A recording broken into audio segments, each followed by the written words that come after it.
ನಮಸ್ಕಾರ ಸ್ನೇಹಿತರೆ, ಏಂಜಲ್ ಯುವ ಕನ್ನಡತಿ ಯೂಟ್ಯೂಬ್ ಚಾನಲ್ಗೆ ನಿಮ್ಮೆಲ್ಲರಿಗೂ ಸ್ವಾಗತ.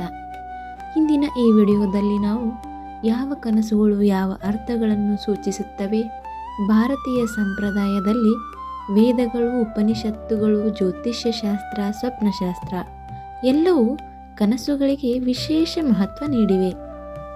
ಕನಸು ದೇವರ ಸಂದೇಶ, ಕನಸು ಮನಸ್ಸಿನ ಮಾತು, ಕನಸು ಭವಿಷ್ಯದ ಸೂಚನೆ ಎನ್ನುವ ನಂಬಿಕೆ ಸಾವಿರಾರು ವರ್ಷಗಳಿಂದ ನಡೆದುಕೊಂಡು ಬಂದಿದೆ.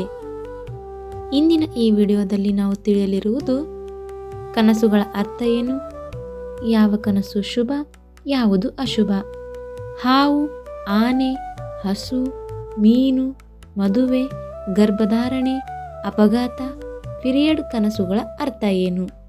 ಸಂಪೂರ್ಣ ವಿಡಿಯೋ ನಿಮಗಾಗಿ ಕೊನೆಯವರೆಗೂ ಗಮನವಿಟ್ಟು ಕೇಳಿ, ಯಾಕಂದರೆ ಒಂದು ಕನಸು ನಿಮ್ಮ ಜೀವನದ ದಿಕ್ಕನ್ನೇ ಬದಲಿಸಬಹುದು. ಈಗ ನೋಡೋಣ, ಕನಸು ಎಂದರೆ ವೈಜ್ಞಾನಿಕವಾಗಿ ಏನು ಅರ್ಥ. ನಮ್ಮ ಅಚೇತನ ಮನಸ್ಸಿನ ಪ್ರತಿಬಿಂಬ, ಅಂದರೆ ನಮ್ಮ ಸಬ್ಕಾನ್ಸಿಯಸ್ ಮೈಂಡ್, ಇದರ ಪ್ರತಿಬಿಂಬವೇ ಕನಸು. ಈಗ ಇನ್ನೊಂದು ಅರ್ಥ ಹೇಳಬೇಕಂದ್ರೆ, ಯಾವುದಾದ್ರೂ ಒಬ್ಬ ವ್ಯಕ್ತಿ ತುಂಬ ಸ್ಟ್ರೆಸ್ ಒಳಗಿದ್ದರೆ ವಿಚಿತ್ರ ಕನಸುಗಳು ಬೀಳುತ್ತವೆ ಅಂತ ಕೆಲವು ವಿಜ್ಞಾನಿಗಳು ಹೇಳುತ್ತಾರೆ. ಆದರೆ ಆಧ್ಯಾತ್ಮಿಕವಾಗಿ ಕನಸು ಎಂದರೆ ಆತ್ಮ ಮತ್ತು ಬ್ರಹ್ಮಾಂಡದ ನಡುವೆ ನಡೆಯುವ ಸಂಭಾಷಣೆ.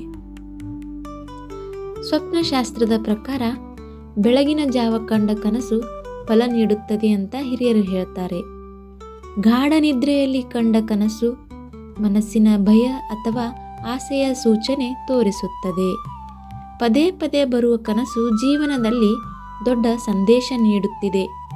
ಈಗ ಯಾವುದಾದ್ರೂ ಒಂದು ಕನಸು ನಮಗೆ ಪದೇ ಪದೇ ಬರ್ತಾ ಇದೆ ಅಂದರೆ ನಾವು ಆ ಕನಸಿನ ಅರ್ಥ ತಿಳ್ಕೊಳ್ಳೋದು ತುಂಬಾ ಮುಖ್ಯ ಆಗುತ್ತೆ. ಈಗ ಒಂದೊಂದಾಗಿ ನೋಡ್ಕೋತಾ ಹೋಗೋಣ ಬನ್ನಿ. ಒಂದು, ಹಾವಿನ ಕನಸು.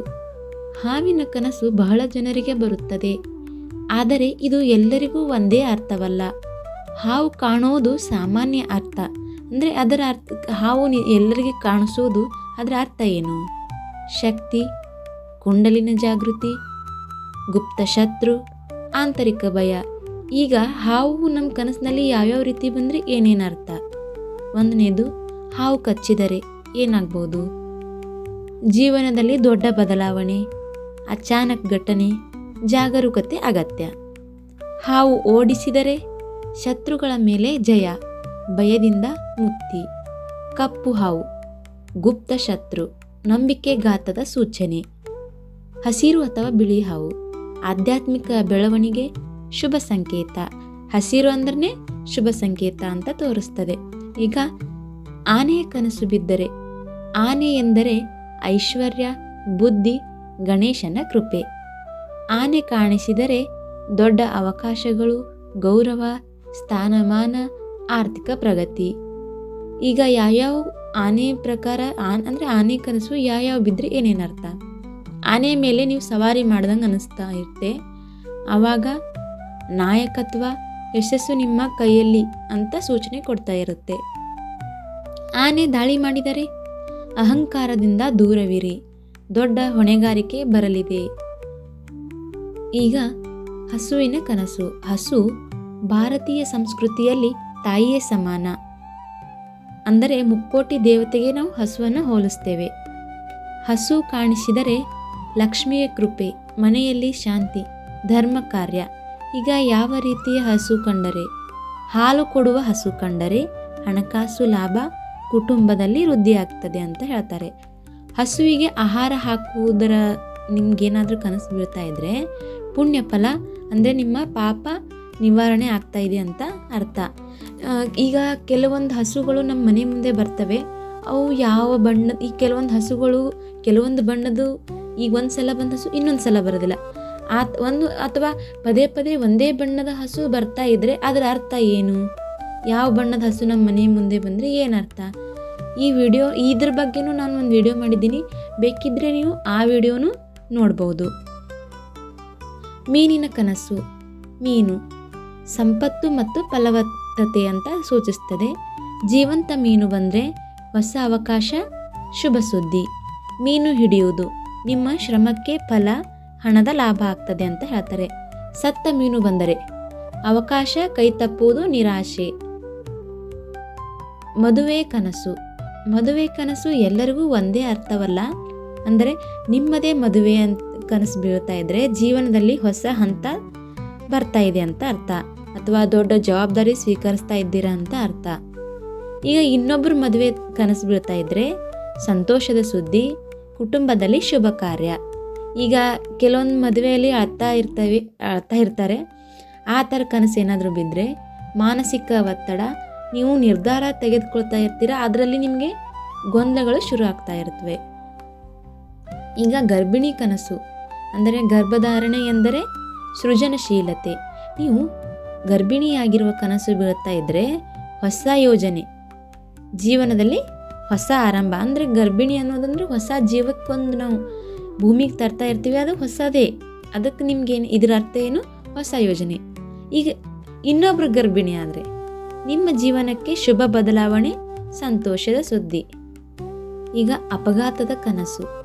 ಅಪಘಾತದ ಕನಸು ಭಯ ಹುಟ್ಟಿಸಬಹುದು, ಆದರೆ ಅಪಘಾತ ಕಂಡರೆ ಎಚ್ಚರಿಕೆಯ ಸೂಚನೆ ಕೊಡ್ತಾ ಇದೆ ಅಂತ ಅರ್ಥ.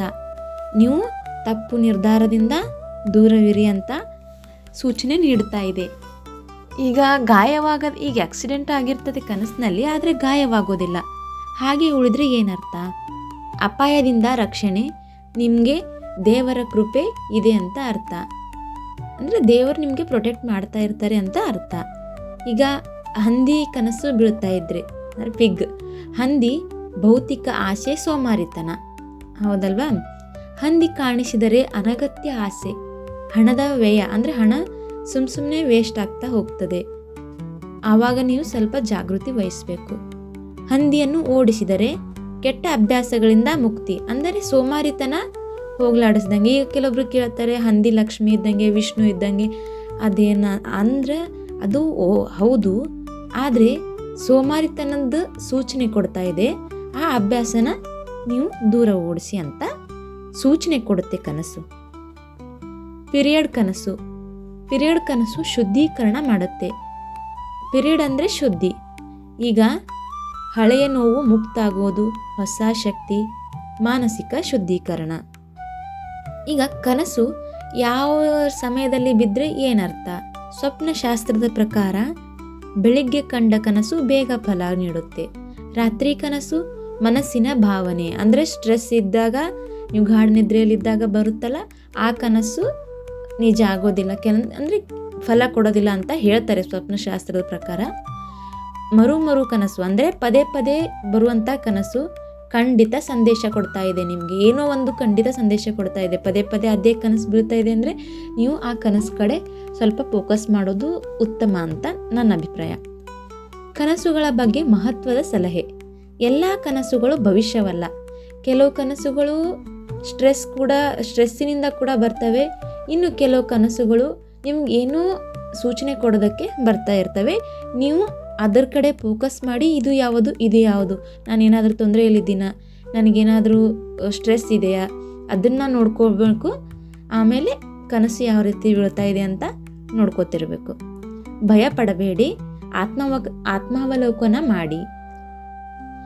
ಆಮೇಲೆ ದೇವರಲ್ಲಿ ನಂಬಿಕೆ ಇಡೋದು ತುಂಬಾ ಮುಖ್ಯ ಆಗುತ್ತೆ. ಯಾವುದೇ ವಿಷಯ ಆಗಲಿ, ದೇವರಿದ್ದರೆ ನಾವಲ್ವಾ, ದೇವರಲ್ಲಿ ನಂಬಿಕೆ ಇರಲೇಬೇಕು. ನಮಗೆ ಕಣ್ಣಿಗೆ ಕಾಣದ ಶಕ್ತಿ ಇದೆ ಅನ್ನೋ ಒಂದು ನಂಬಿಕೆ ಬಂದರೆ ಮಾತ್ರ ಜೀವನ, ಅಂದರೆ ನಂಬಿಕೆನೇ ಜೀವನ. ಪ್ರಿಯ ವೀಕ್ಷಕರೇ, ಕನಸುಗಳು ನಮ್ಮ ಜೀವನದ ಮೌನ ಭಾಷೆ. ಅವು ನಮ್ಮನ್ನು ಎಚ್ಚರಿಸುತ್ತವೆ, ದಾರಿ ತೋರಿಸುತ್ತವೆ.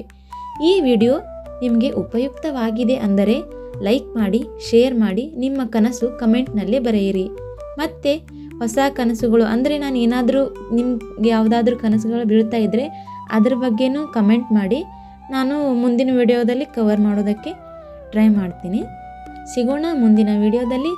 ಅಲ್ಲಿವರೆಗೂ ಏಂಜಲ್ ವಿಭಾಗ್ ಕನ್ನಡತಿ ಚಾನಲನ್ನು ನೋಡ್ತಾ ಇರಿ. ಧನ್ಯವಾದಗಳು.